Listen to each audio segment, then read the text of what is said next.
Today we are talking about the iPad Pro M4. It's just had a little update. I've updated it last night. First review on the channel, and we're going to talk about why you should maybe consider the M4 Pro as your main device or side companion to your Mac, whatever you feel like. I think with the update is massive. I was playing around with it last night.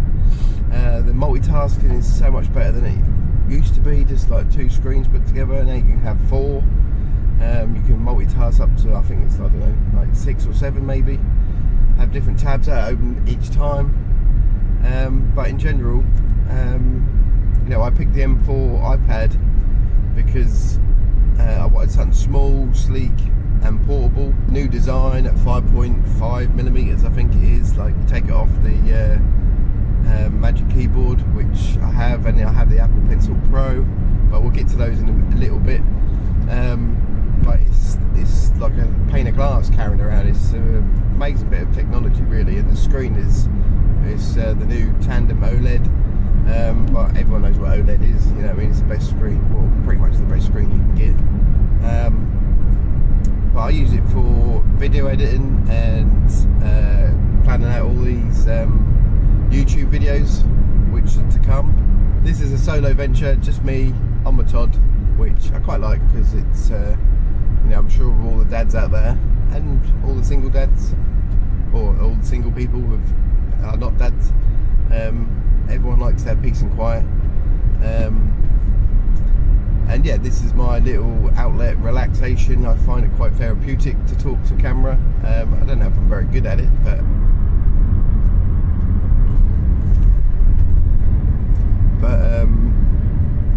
yeah. So the M4, obviously some would say to get a Mac, but I'm not. I did get a Mac, but I'm not the most fluent on Mac at this present time, and with all the learning curves of YouTube and video editing and DaVinci Resolve, Final Cut Pro, you know, practice and all that, which I love to do, but when you've got 4 or 5 things you need to learn, trying to learn a computer at the same time, which I'm not used to Mac OS, I'm used to iPad OS and iPhone and stuff like that, which, you know, for me, I can do everything on the iPad which I need to do, but, you know, you never know, later a day, if I start making any money out of this and getting successful out of it, then, you know, we might upgrade to a Mac, but that'll be okay, because then you'll have more time to learn it, because you are making money, but you got to start somewhere, and I don't think the M4 iPad Pro is a bad place to start. I mean, it's future-proof. It can edit 4K, 422, 10-bit, so which is the main bit at the minute. So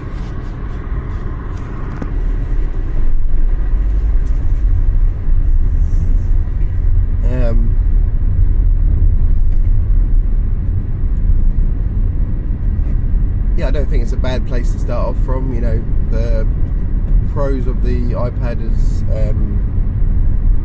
you know, portability, you know, lightness, carrying around in your backpack, you didn't even notice that. But you got this powerhouse in your bag where you can just quickly edit some 4K video if you want to. I don't have the cellular. I did think about it, but then it's just an extra cost each month. I think if you're at a cafe, you can just sort of, or even out and about, you can just sort of hotspot your phone. I haven't done that. I haven't needed to do that, but I mean, I do most of my editing at home anyway.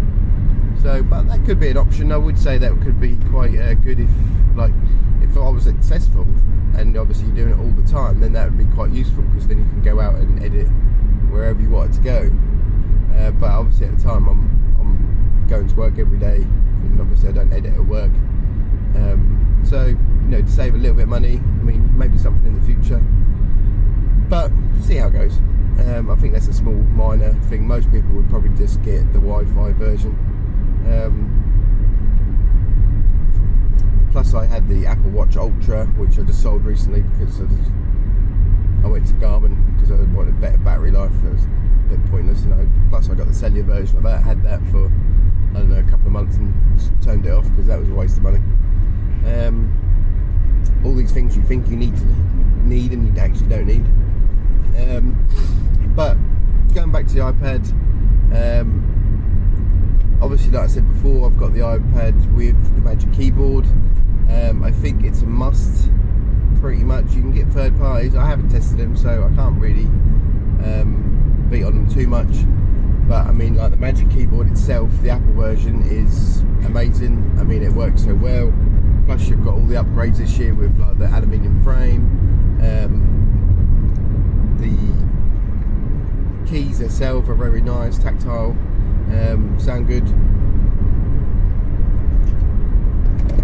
And for the editing, I just think it makes it a little bit easier. I mean, I will say, compared to a laptop, you know, sometimes the iPad does get a little bit top heavy, which is a bit of a negative, but I mean, you learn to live with these little things.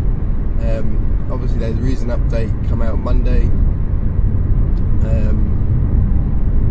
Past, already gone. So obviously the Files app is obviously been updated. How well it has been updated, I don't know. Obviously, we know that's a little bit lackluster compared to the Mac. But in future videos about the iPad, I'll go through them and then sort of see, like with the new iOS later on, to sort of go through the new software. I've updated early. I quite like doing that. I'm a bit of a geek when it comes to new updates and stuff. I've done it on my phone, see what they're like. Probably be buggy as hell. But anyway, never mind. Maybe in the future I'll have several phones I can just put on a test one, like the pros do it. But yeah, the Magic Keyboard I think is a must. I mean, you can obviously edit off just the iPad with an Apple Pencil. You don't have to get the Pro, you can get the second generation, still works. It's easier to cut certain bits together, add transitions, you know, learn the keyboard shortcuts, which was another learning curve for me, just to sort of try and make my workflow a little bit quicker. But I'm trying to sort of get this system where it's like I drive to work, talk about a product, what I've used and what I recommend, with pros and cons either side, obviously. But yeah, I was a big lover of iPads. Some people hate them, people can't get on with them, but I think with the new update it gives it a little bit of an edge. I'm sure there'll be people saying that it's still not a Mac.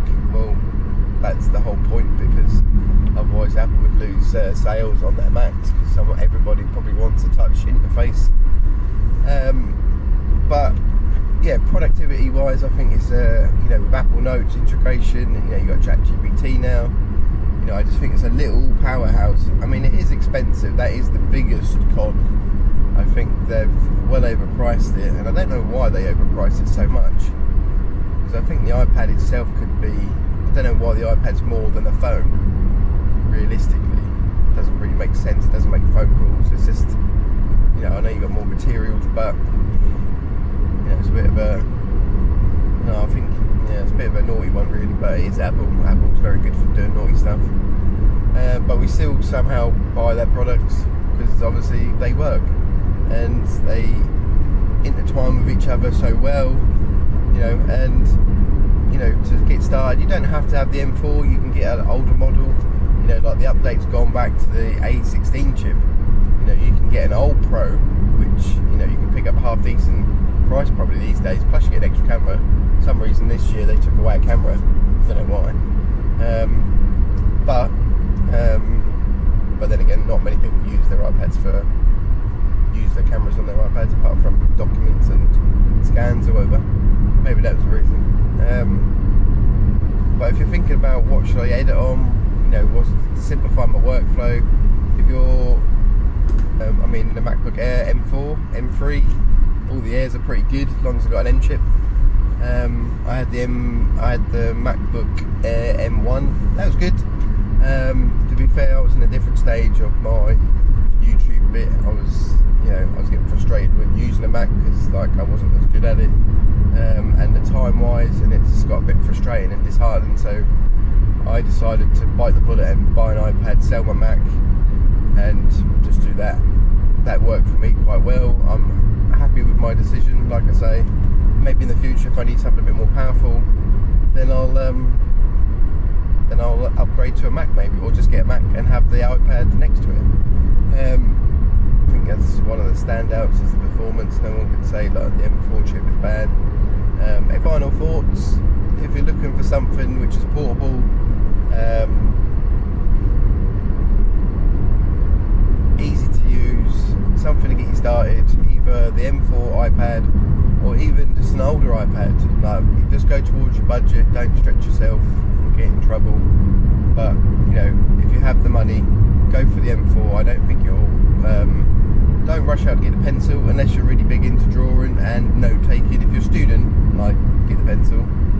But maybe I should have waited on the pencil, but I'm going to do some more videos on that. I'm going to practice certain bits with that and see use cases, and then I'll get back to you. But if there's something, if you like this video, like I say, it's my first video, Dad's Tech Den, where we talk about tech, creativity, and just general filmmaking.